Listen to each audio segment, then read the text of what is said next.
బాధ్యత లేని భక్తి.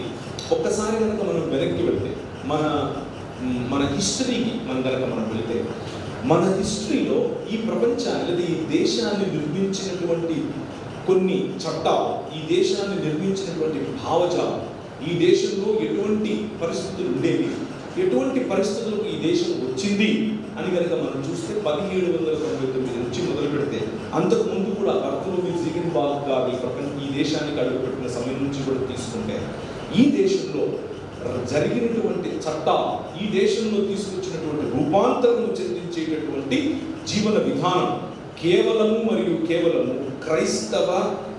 క్రైస్తవ జీవన విధానాన్నే ఇప్పుడు భారతీయ జీవన విధానంగా ప్రజలు చెప్పుకుంటున్నారు అని చెప్పడంలో ఏ మాత్రం డౌట్ లేదు. క్రైస్తవ జీవన విధానాన్నే ఈరోజు భారతీయతగా మనం చెప్పుకుంటున్నాం. ఉదాహరణకు 1773లో ఈక్వల్ జస్టిస్ టు ఆల్, అందరికీ సమన్యాయం అన్నటువంటి చట్టం చేసింది మనం. మీ రాజు, your king, that is the one that brought equality in this country. ఈ దేశంలో సమన్యాయం నీ రాజు తీసుకొచ్చాడు. మీ చేతులు పట్టుకుని తిరుగుతున్నటువంటి 66 పుస్తకాలు ఉన్నటువంటి బైబిల్ గ్రంథం, ఆ బైబిల్ గ్రంథంలో ఉన్నటువంటి వెలుగు ఈ దేశాన్ని ఎలా వెలుగుమయం చేసింది అని చెప్పడం కోసం కొన్ని ఉదాహరణలు మాత్రమే చెప్తున్నాను. 1795లో శూద్రులకు ఆస్తి హక్కును కల్పించాం. ఎవరు? యువర్ కింగ్, నీ రాజు ప్రవేశపెట్టినటువంటి చట్టం ఇది. నీ రాజు రవ్యస్తంభించిన బ్రిటిష్ సామ్రాజ్యంలో ఉన్నటువంటి కోరలు పట్టుకొని ఉంచి, దానిలో ఆయన లండన్ హౌస్ ఆఫ్ కామన్స్ లో నిలబడి నీ రిప్రజెంటేటివ్స్, నీకు వాక్యోపదేశం చేసి నీ పైన నాయకులుగా ఉన్నవారు, నీకు ముందు నడిచినటువంటి నిన్ను క్రైస్తవ సమాజంలోనికి ఆహ్వానించిన వారు, నిన్ను క్రైస్తవ సమాజంలో నాయకులుగా నిలబెట్టినటువంటి వారు పోట్లాడి రవి అస్తమించిన బ్రిటిష్ సామ్రాజ్యం కొమ్ములు విరిచి తీసుకొచ్చినటువంటి చట్టాలు. ప్రతి ఒక్కరూ దేవుని స్వరూపము, దేవుని పోలిక, ఎవ్రీ హ్యూమన్ బీయింగ్, వారందరి పట్ల నాకు బాధ్యత ఉంది అని చెప్పగలిగిన ఏకైక భావజాలం క్రైస్తవ భావజాలం. కానీ అది ప్రజల్లోకి వెళ్ళలేదు. ప్రజల్లోకి ఏం వెళ్తుంది అంటే అదేదో బ్రిటిష్ వాడు చేశాడు అని అంటున్నాడు. ప్రజల్లోకి ఏం వెళ్తుంది అంటే అదేదో భారతీయత అని వెళ్తుంది.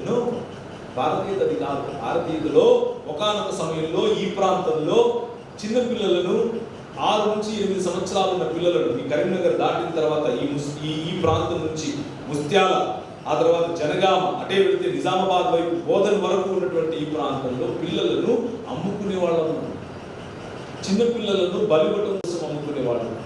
పసుపు బోర్డు తెస్తాను, పసుపు అని అన్నారు కదా, ఆ పసుపు బాగా పండుతుంది అన్న నెపంతో చిన్నపిల్లలను పరిగెట్టించి వెనక కత్తులతో దాడి చేసేవాళ్ళు. వారి రక్తం ఆ నేలపైన కనుక పడితే అప్పుడు నేల తల్లి పసుపిస్తుంది అని నమ్మి చిన్నపిల్లలను చంపుతూ ఉంటే, ఇట్ ఈస్ 1830లో హ్యూమన్ సాక్రిఫైస్ అబాలిష్మెంట్ యాక్ట్ తీసుకొచ్చింది ఈ సమాజం. నీ రాజు, your king, brought that change in this area. ఈ ప్రాంతానికి నీ పిల్లలకు బ్రతికే హక్కు తీసుకొచ్చింది 1833లో ఈ సంఘం, ఈ సమాజం, ఈ రాజు. 1835లో అందరికీ ఇంగ్లీష్ ఎడ్యుకేషన్. నీ రాజు, నిన్ను పంపిన రాజు. ఈరోజు మన పిల్లలు ఇండియా దాటి ఆస్ట్రేలియా, అమెరికా, లండన్, యూకే చెప్పుకుంటే ఎన్ని దేశాల్లో ఎక్కడ చూసినా భారతీయుల యొక్క పెట్టుబడులు, భారతీయుల యొక్క పనులు. ఎందుకు? ఎలా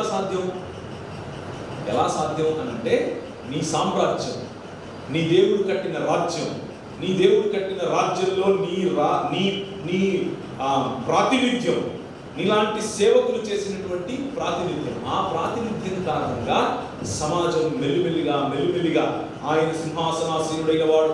ప్రకటన గ్రంథం 21వ అధ్యాయం, సింహాసనాసీనుడు అయిన వాడు ఇప్పుడు అంటున్నాడు, ఇదిగో నేను సమస్తమును నూతనముగా చేస్తున్నాను. ఆ నూతనముగా చేసేటటువంటి రాజు ఈ దేశాన్ని నూతనపరుస్తున్నాడు.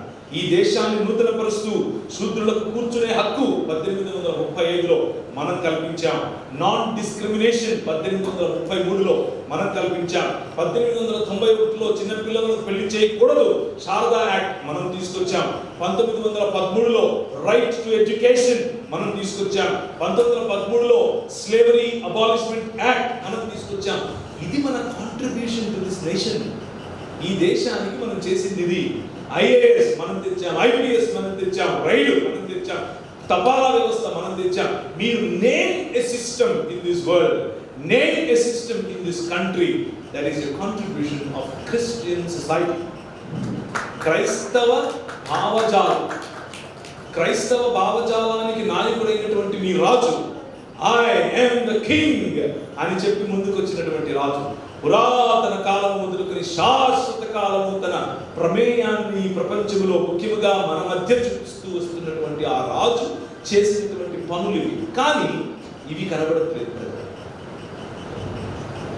1940 చివరలో నుంచి మెల్లిమెల్లిగా భారతదేశంలో స్కిజమ్స్ మొదలయ్యాయి. ఈ స్కిజమ్స్ ఈస్ట్ మరియు వెస్ట్ నుంచి దాటి డినామినేషనల్ స్కిజమ్స్ గా మొదలయ్యాయి. ఆ డినామినేషనల్ స్కిజమ్స్ కాస్త మెల్లిమెల్లిగా పెట్టిన గోడలు కలిగినటువంటి మందిరాలు ఒక ఎత్తు అయితే, పెట్టని గోడలు కలిగినటువంటి డినామినేషన్స్ గా ఇంకొక ఎత్తు అయ్యాయి. ఎక్కడ చూసినా భజన, ఎక్కడ చూసినా భక్తి. భక్తి మంచిది, భజన మంచిది, బాధ్యత మర్చిపోయామేమో అన్నది గుర్తు చేసుకోవాలి. మన పెద్దలు భక్తి చేశారు, మన పెద్దలు భజన చేశారు. భక్తికి, భజనకు, ప్రార్థనకు, ఆధ్యాత్మికతకు చాలా సమయం ఇచ్చారు. కానీ అది అక్కడే ఆగిపోలేదు. ఆ భక్తి, ఆ భజన, ఆ ఆధ్యాత్మికత నూతన మానవ జీవన విధానం వైపుకు, ఒక్క నిజమైన మనుష్యత్వం వైపుకు